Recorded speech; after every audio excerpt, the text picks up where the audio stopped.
Hello everyone, and welcome back to another mail time. Oh my gosh, look at all these bags. Speaking of which, I gotta get those shipped. Look at all that. You guys gotta have some mail time with me, huh? With some of the stuff I gotta ship to you. So we got some packages already opened over here. And then we have the Mew. That's not the Mew, the Mewtwo. Sorry, there's a Shining Mew right next to it. Isn't he beautiful? That's Shining Mew, but I got him a while ago. This Mewtwo is the first edition Mewtwo from the base set. PSA 7, really all I could afford. Have you seen the price of the 10s? It's crazy. Like, if you got an entire PSA 10 collection of the base set, I guess you could buy pretty much a mansion where I live. It would cost you $400,000 maybe. I don't know what it would cost you. But anyways, this Mewtwo pretty much finishes up the holographic part of the collection for me. I still have to do the common and commons. I don't know if I will. I kind of like just having the holographic cards in the collection. It's smaller. It's more compact, right? So I could collect the common and commons if I wanted, I suppose. They're pretty iconic. Anyways, hope you all can collect this as well. Even if you have to get PSA 1, right? Because it's so nice to look at. I love seeing them. And here's some lovely Mewtwo's and Mews from the Shining Legends collection. All three of these are from Shining Legends. Here's a great card we pulled the other day for Wes Donini.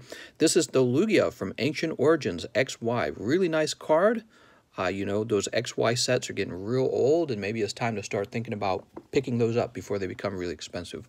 Here's an interesting piece of mail that we received. This Articuno, marked for return. The seller sold it as mint. He sold it as mint and unplayed. And it has a huge bend right there. So I opened up a case with eBay, and I already won it. It's already over, and he was forced to return the money, and now I just got to ship it back to him. So you deal with that a lot on eBay. Just be prepared for that. That was for Rocket Returns. Before we get on to the rest of the mail time, I want to talk about a fun subject. That's what we do in the mail time, by the way. So I hope you guys will subscribe and keep an eye out for this continuous series of videos. I don't want to just talk about what I got in the mail. I want to share some knowledge that will help you guys understand the card collecting hobby a little bit. Here's Charizard Vmax, and one of the questions I got on TikTok was, why is Charizard Vmax going down in price? It's a really great question. One of the problems is he's got a lot of competition. There were 2 Charizards in the Champions Path collection. There's SV49 Charizard. People are still simping after that. There's a Cosmic Eclipse Charizard, an Unbroken Bonds Charizard. There's Darkness Ablaze Charizard. And now we have Shiny V Japanese Charizards. There's some Charizard inflation going on. But also the other problem is this. Whenever a new set comes out, the very first Charizards for sale on the market are always overpriced because there's very few sellers and a ton of buyers. Think about it. At the release of a set, nobody owns the Charizard, right? The chase card. Nobody owns it. So there's a lot of buyers. And as they buy the cards off the market, they leave. They're gone. They're out of the market now. So the demand falls. Likewise, more people get their Charizard back from grading, so the supply grows.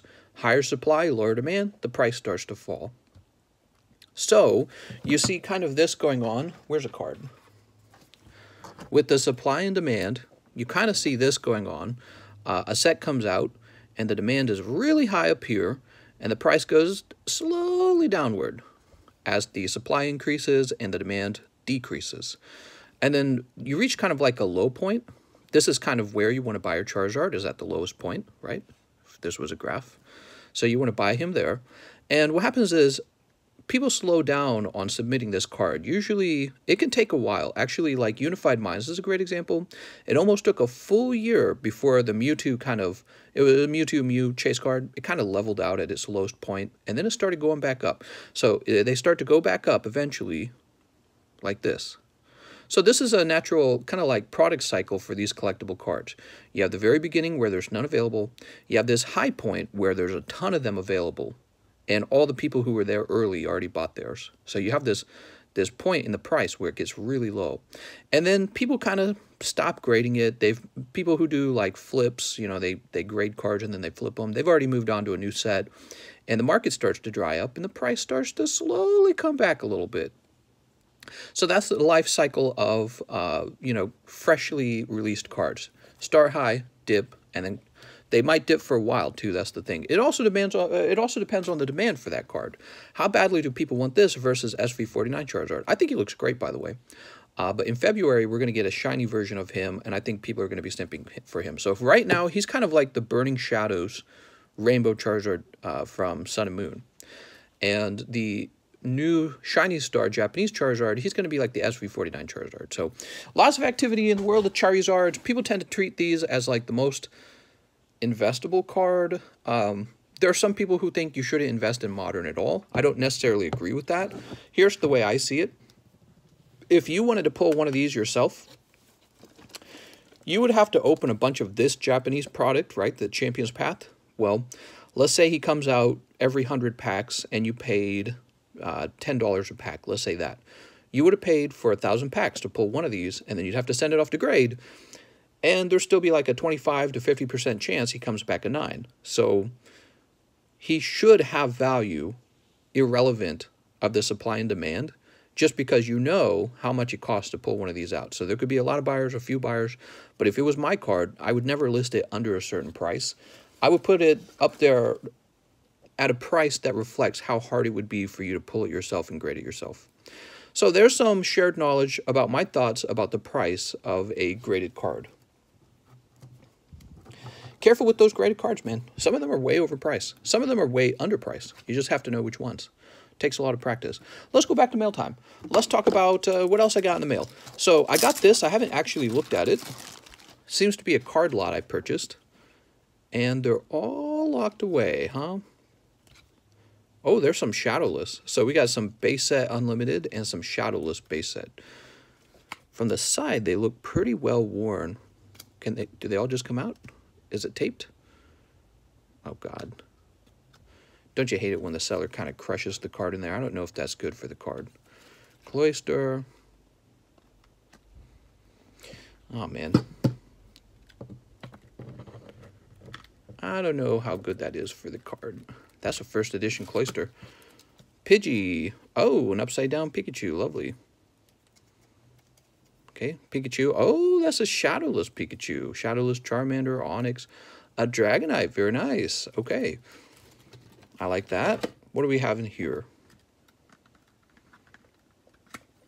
Okay, that kind of came out. Vulpix, Oddish, upside down Charmander. I don't know why that was upside down.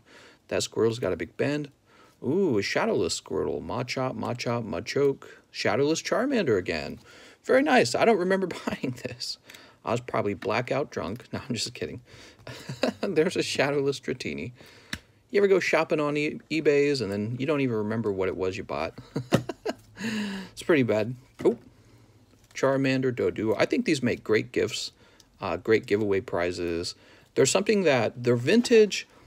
They're not terribly expensive because they're not graded yet. And also, these don't look like they would grade like 10s or anything. So these are like worn vintage. But they have the same nostalgia, and yet they're fairly more affordable for sharing with people or even to selling to people who want some vintage cards at a pretty low price point. You know what I mean? So you want to have Charmander, Bulbasaur, Squirtle. They're very nostalgic, and you can get them fairly cheap if they're worn out. Here's a first edition Jungle Pack. That's a big deal. I don't have a Jungle Box. Unfortunately, I was goofy and bought up a bunch of Rocket boxes because I love Rocket. So I have a bunch of Rocket boxes. I also have a bunch of Fossil boxes. I've got Rocket and Fossil out the booty. But I did not take the time to buy one Jungle first edition booster box. I should have. I regret it. Because now, well, maybe somebody will trade me. You know, there's slight price differences between the boxes, but I think they're all Fossil, Jungle, and Rocket. I've always seen them as roughly the same price. I think the Jungle goes for a little more.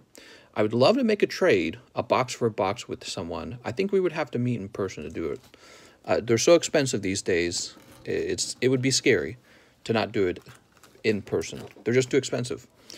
Okay, so we've got a nice first edition Jungle Pack, and that's kind of where I've moved to now. Now I've gone from buying booster boxes to buying individual packs because the packs themselves are so expensive. Next up, we got a few, what do they call these? Firework reverse hollows from, what's the name of the set? The Legendary Collection. They're not in the best condition. They're pretty worn out, actually, but they look great. I think they're fantastic to look at, even when you realize they're not, like, perfect grades. Man, that's crazy. So sparkly, wow. And then I also did a little bit of shopping for you guys. You know, it's tough, but I did some shopping for some PSA cards that I think we could put in the small. These were really nice. I thought this was a clever idea. These are first edition Fire Energy cards from the actual base set. And they weren't too terribly priced, so I bought a few of them. And we'll have these in the small, and you'll be able to say, hey, yeah, I got a first edition Fire Energy from the base set. So that's kind of nice. Yeah, they're all graded 7s. I don't know what's wrong with them. I guess a little wear on each one, huh? And then we have a Japanese PSA 9, Misty's Tentacruel. Looks like it was graded a while ago, but you can see it's thin on the left, so it makes sense. And then these two cards are lovely. We've got Reshiram Charizard from Unbroken Bonds and Charizard Brexen. I want to make sure we keep Charizards going in the custom booster game for the large, because I think we might just always have a Charizard in there. I don't know. Charizard or something like it. So we got both of these, and they look so good. I'm tempted to just keep them. Holy cow, man. Look how beautiful that is. Shows you why people can't stop opening those booster packs, because it's so exciting when you pull one of these. Okay, so we have a little bit more mail. How far are we? We're 10 minutes in. Let's open one more piece of mail. I didn't get a chance to open this before I had to stop yesterday. So I got a little box here from Nathan. Let's see what we got from Nathan. Doo-ba-doo-ba-doo, what did I buy? Looks like some PSA cards. Very good. Save this box. I can use that for shipping. Oh, I know what this is. I remember. So this is more cards that I'm buying these ahead of time so that we have something for, again, the Charizard games, the large. Look at this. So these are Charizard Gx's. These are really strange. They're actually from the Detective Pikachu set, and they're promo cards. So I bought a few of these, and it's strange to see how these old promos from 2019, it's not real old, but it's like a year old. You know, to me, they were never really worth much. You could just get this in the store at like Walmart, but here they are, graded a 10, and they go for like over $100. So it just shows you don't bet against Charizard because people like their Charizards. He's so weird looking. He looks like an actual dinosaur here. What the heck? So it's got that Detective Pikachu realism to it, and these will probably also make it into the custom large. Charizard. All right, toss that over there. So yeah, look at all these Charizards, huh? Beautiful. What do you guys think of that realistic Charizard? Does he look like a goof? It doesn't matter. We'll still get him out there. As long as he holds value, and I think he will, just because there's people who collect every single Charizard there is. Because, again, Charizards just tend to go up in price. It's really strange, actually. All right, that's going to be the end of mail time. Let me know if you have any great questions you'd like to have me answer for the next video, and I'll go over the comment section before making it, okay? See you guys next time.